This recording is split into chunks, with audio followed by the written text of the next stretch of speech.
Bonjour à toutes et à tous et bienvenue sur cette chaîne YouTube, c'est Laurent des Joyeux Gribouilleurs, le blog qui vous aidera à mettre vos idées en valeur, notamment grâce à la pensée visuelle. Alors si c'est un sujet qui vous intéresse, sachez que je publie une vidéo par semaine pour vous proposer un petit tuto pour représenter certains concepts ou certaines idées sous forme de gribouille.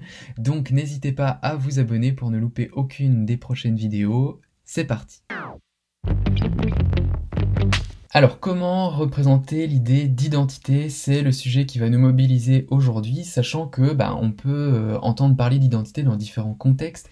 Ça peut être pour l'identité d'une marque, l'identité d'une entreprise, l'identité d'une équipe, l'identité d'une communauté, etc., etc.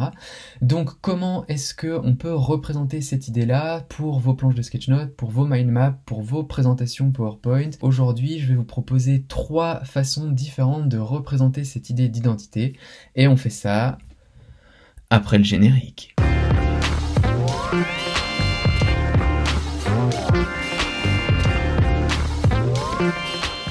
Alors, quand on parle d'identité, en fonction du contexte, on peut sous-entendre différentes choses. Vous pouvez avoir par exemple l'identité au sens de la personnalité civile d'une personne, et donc ça forcément en fait ça nous fait penser plutôt à tout ce qui va être les documents officiels, le passeport, la carte d'identité, etc., etc. Maintenant, vous pouvez aussi parler d'identité pour tout ce qui va être en fait le caractère d'unicité, c'est-à-dire moi mon identité c'est ce qui me rend en fait unique et différent en fait des autres.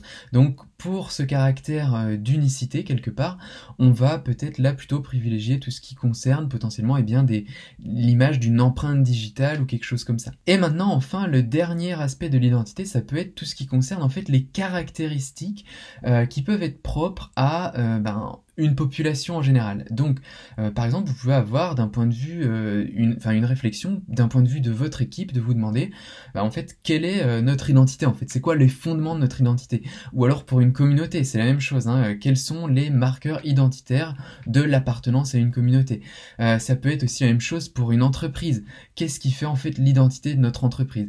Et donc là, en fait, on est vraiment sur quelque chose de beaucoup plus profond, entre guillemets, hein, c'est un petit peu comme les fondements de ce que nous sommes. Et donc là, moi souvent l'image que j'aime associer à cette idée-là, ça va être plutôt l'idée de la double hélice de l'ADN. Hein. D'ailleurs, en fait, on fait souvent l'abus de langage de dire en fait, c'est quoi notre ADN en tant qu'équipe, en tant qu'entreprise, en tant que communauté.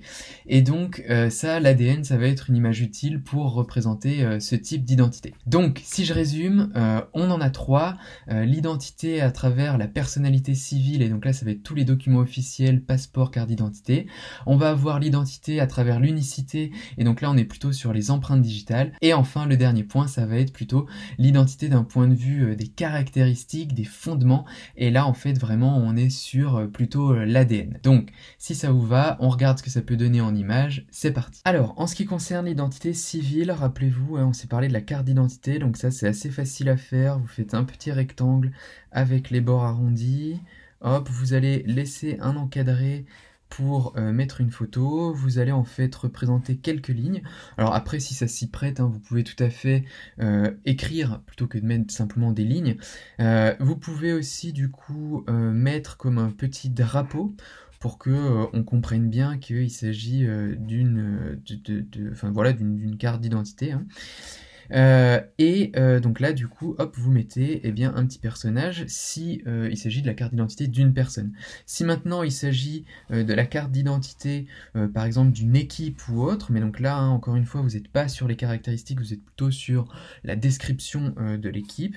Tac, vous pouvez tout à fait ici dans la photo mettre plusieurs personnes, comme pour dire que voilà c'est la carte d'identité de plusieurs personnes. Et là idem, vous pouvez toujours mettre des lignes, ou alors vous écrivez, hein, donc par exemple là vous pourriez écrire voilà, nous on est l'équipe, on s'appelle les Phoenix, on a 4 membres, on existe depuis 2018, etc. Et puis vous pourriez ici plutôt qu'un drapeau représenter votre emblème. Et donc admettons que voilà, en termes de Phoenix, vous auriez comme emblème hop des flammes.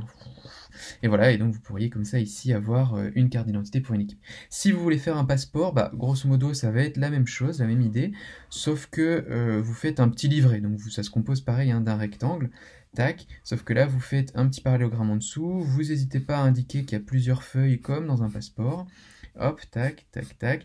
Et là, bah, la même chose, vous allez laisser un encadré pour, hop, votre photo. Vous allez mettre ici des lignes, et puis ici, eh bien, vous pourriez en fait tout à fait avoir, représenter par exemple rapidement, hop, un petit peu comme différents pays, tac, tac, tac, hop, tac, voilà, là, si ça ressemble un petit peu à l'Europe, grosso modo, tac, tac, voilà. Et donc comme ça, on comprend bien que c'est un document de voyage, donc c'est un passeport. Alors maintenant, en ce qui concerne l'identité au sens d'unicité, vous vous rappelez, on s'était dit, l'idée d'empreinte digitale, donc ça c'est assez facile à faire. Hop, vous faites comme ça des petits tirets qui semblent s'enrouler les uns dans les autres. Voilà, et ça finalement, hop, assez facilement, vous arrivez à donner la tête d'une empreinte digitale, sachant que après, eh bien, vous pouvez tout à fait, hop, mettre un personnage autour de cette empreinte avec par exemple peut-être un point d'interrogation, vous dire bah, en fait voilà qui est-ce qui fait mon identité à moi. Vous pourriez aussi tout à fait par exemple si vous parlez de l'identité graphique hop, de votre entreprise ou autre, eh bien vous refaites un petit peu la même chose et là vous pouvez mettre soit un crayon soit un pinceau pour représenter le fait que c'est bien une identité graphique. Et enfin, du coup, la dernière signification pour la partie de l'identité au sens des caractéristiques, on a parlé de l'ADN.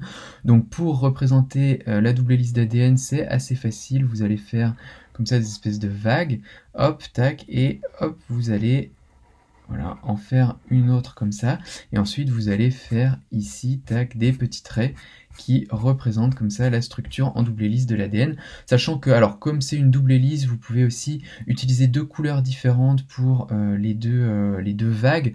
Bon, ça après, ça reste à voir. En tout cas, si derrière vous voulez eh bien, parler par exemple de l'ADN d'une entreprise, bah, vous pouvez ici hop, rajouter comme ça par-dessus hop, la petite représentation d'une entreprise. Vous pouvez aussi faire la même chose pour une équipe, pour l'ADN d'une équipe. Bah, hop, tac, tac, voilà, hop, vous représentez votre hélice, tac, tac, et au-dessus, eh bien, vous faites votre équipe, tac, hop, voilà, tac, et là, comme ça, vous pouvez indiquer, bah, hop, voilà, par exemple, en dessous, vous mettez, hop, transparence, respect, etc., etc. Et là, hop, on comprend que, eh bien, vous parlez de, par exemple, des valeurs fondamentales pour votre équipe qui constituent en fait l'ADN de votre équipe, ce qui vous fait bien fonctionner ensemble. Voilà, donc c'est tout pour cette vidéo. Vous êtes maintenant capable de représenter l'idée d'identité de différentes manières en fonction un peu de la signification et du contexte que vous avez à représenter. Je n'ai sans doute pas pensé à tous les contextes ou à toutes les façons différentes de représenter la notion d'identité, donc si vous avez d'autres idées, n'hésitez pas à les indiquer dans les commentaires. Si vous voulez vous entraîner, n'hésitez pas à partager vos gribouilles dans le groupe Facebook La Gribouille en groupe. D'ailleurs, merci à Karine, Fabienne et à Valérie la semaine dernière pour avoir partagé leur représentation de la notion de coordination. D'ailleurs, en fait, on a vu des exemples super avec, donc pour Valérie, l'idée de représenter la coordination d'un point de vue sportif. Donc ça, effectivement, si vous voulez représenter l'idée de coordination dans un contexte un peu sportif, c'est vraiment une super métaphore. Karine qui nous a représenté l'idée de coordination en coordonnant en fait différentes notions autour en fait d'un processus d'apprentissage, et eh bien Fabienne qui nous a représenté l'idée de coordination à travers l'expression de conjonction de coordination.